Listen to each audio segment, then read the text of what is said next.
It's time again for the Insiders with Chuck Chvala and Scott Jensen, sponsored by the Wisconsin Counties Association and the Tommy G. Thompson Center on Public Leadership. Hi, I'm Scott Jensen, former Assembly Speaker. And I'm Chuck Chvala, former Senate Majority Leader. And we're the Insiders. And I think we all can agree that this year, the abortion issue is going to be a dominant issue again in the elections. And as a result, each of the parties is sort of positioning themselves on this issue. You saw the vice president appear in Wisconsin, lay out the Democratic position on it. The governor talked about it in his State of the State address. The Republicans in the legislature are trying to stake out a position in favor of a 14-week ban. So Chuck, how do you think this is all going to play out in the weeks ahead? I think you're right, Scott. It will be a dominant issue, and I think again it will propel the electorate. I think it is the election issue what will drive the electorate. It has what Scott and I have always talked about. People vote emotionally. It's an emotional issue, but it affects people very directly in their lives. It's what we call kitchen table issue. It's right there. It's more than the kitchen table. The other thing is, I have to admit, and I'm embarrassed to admit this, that I have been educated on this issue. And yet I served in the legislature when a lot of abortion battles were going on. But the case that was compelling to me, of course, there was the case with the 9-year-old who has to go across state lines to get an abortion. I think that was in Indiana. But the one that really bothered was this woman who had a couple of kids. The child it was found out late in the pregnancy that this child the pregnancy could kill her if it wasn't terminated. The child was not going to live beyond 30 days. And even if she lived, she probably wouldn't be able to have a child. So for people who want more life, she was prevented from being able to save her life and the life of a future child she might have. All of this, what it has done, I think, even for men, but especially for women, and women understood this far more than men. I know I should have understood it more, is the bottom line is, why are we letting government into these decisions at all? My God, don't let a bunch of guys like myself, Scott, and a bunch of other guys hang around the legislature, which is still dominated by men, and make decisions when they don't even know what's happening. I just think that women are outraged, and it is not showing up in polling. It did not show up last time. It will not show up this time. But we need to get out of this business. And if the Republicans want to claim that they're the party of freedom, how is that consistent with this message? I just don't see it working for Republicans. And I think it's time. And I think women are saying there's only one party here who gives us an even shot at this. There are even threats to our contraception. There's threats to mifepristone.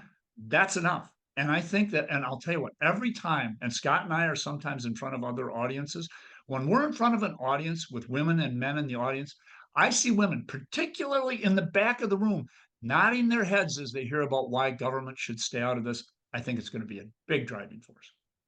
Well, obviously, the Democrats want to make this the top issue in the elections, and the Republicans are trying to figure out what their response should be with regards to this. What I find interesting is I think if you look at the actual position, the platform position of both parties, they're out of step with the public, just dramatically so.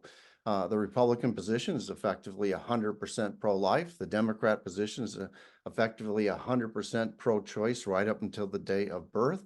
And the public is not on either of those sides. About 2/3 of the public says there should be that a woman should have access to an abortion up to 15 weeks. And then perhaps after that, under certain circumstances, they want a limited right to an abortion. The Democrats want an unlimited right, and the Republicans would prefer to not have that at all. And so neither party is actually in where the voters are. And I think that's what the Assembly Republicans were trying to do. They were trying to essentially say, okay, we're going to listen to the public. 2/3 of the public says they would like this sort of ban on abortion, a limited access to abortion to 14 weeks. And then after that, only in cases of rape or incest, or the life of the mother. And that actually is a very popular position, but they couldn't get their colleagues in the state Senate to necessarily go along with them on that. So that, in a way, helped the governor out because he would have had to explain why he was going to veto a law like that, or a resolution like that before the voters of Wisconsin. So this is going to be a dominant issue throughout the year. Both parties are out of step with regards to where the voters are. I do think at the moment it favors the Democrats. The Republicans need to do a better job of explaining where they are on this issue and where the Democrats are on this issue. One last thing I'd point out, I'm noticing, you may have noticed last year, Donald Trump moved his position on abortion. He changed his position to one not unlike what the Assembly Republicans were talking about in Wisconsin. I think that's because at the national level, Trump at least understands that this is a liability for Republicans if we don't reframe it and listen to where the public is on this issue. Let me give you two answers to that. Number one, do you already see the 30-second ad on Donald Trump on abortion? 3 Supreme Court justices, 3 right-wing Supreme Court justices who overturned Roe versus Wade. That is going to be devastating, not just for him, but for the rest of the ticket. Number one. Number two, the Democratic position is 100% freedom for women, their doctors, and their families to make decisions on this issue. Those are the only people who know enough about it. These abortion bans that give some flexibility, they clearly didn't work for that 9-year-old who was raped. They clearly don't work for a 40-year-old woman who is pregnant and could die, and her child could die, and she may not be able to have another pregnancy. Why would we want government to intrude at all? The Democratic position, and I believe it is the correct position, if we leave this 100% to the people who have the most information and can make the best decision, women. I have become more convinced of that than ever after I've seen what's gone on across this country.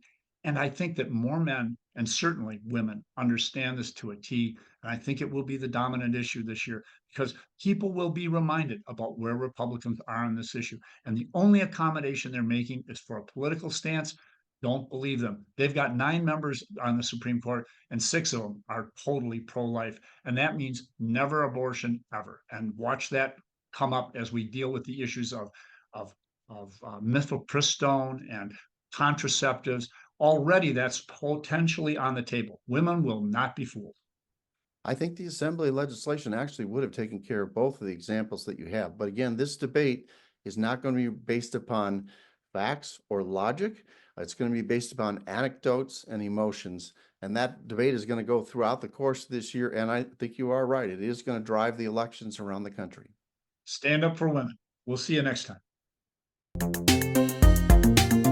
You've been listening to The Insiders with Chuck Chvala and Scott Jensen, sponsored by the Wisconsin Counties Association and the Tommy G. Thompson Center on Public Leadership.